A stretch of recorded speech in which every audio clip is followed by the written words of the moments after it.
There are three possible methods by which the communists might take us over. One would be by a peaceful coup d'etat, as in Czechoslovakia in 1948. The second method would be by fomenting civil war in this country and aiding the communist side with military might. But there is a third method, which they are clearly relying on most heavily.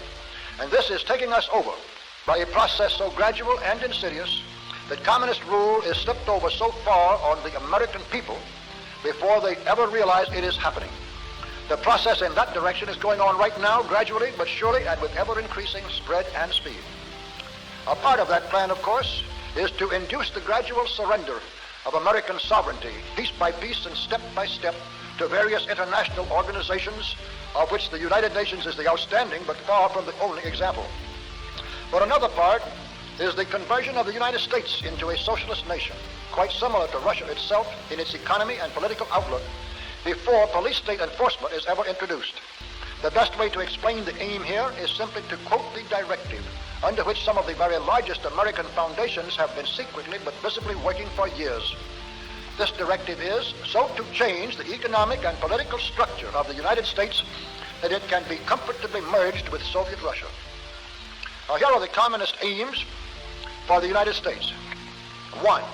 Greatly expanded government spending for every conceivable means of getting rid of ever larger sums of American money as wastefully as possible. 2. Higher and then much higher taxes. 3. An increasingly unbalanced budget despite the higher taxes. 4.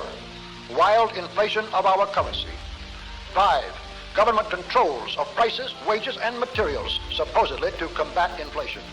6. Greatly increased socialistic controls over every operation of our economy and every activity of our daily lives. This is to be accompanied naturally and automatically by a correspondingly huge increase in the size of our bureaucracy and in both the cost and reach of our domestic government. 7. Far more centralization of power in Washington and the practical elimination of our state lines. There is a many-faceted drive at work to have our state lines eventually mean no more within the nation than our county lines do now within the states. 8. The steady advance of federal aid to and control over our educational system, leading to complete federalization of our public education. 9.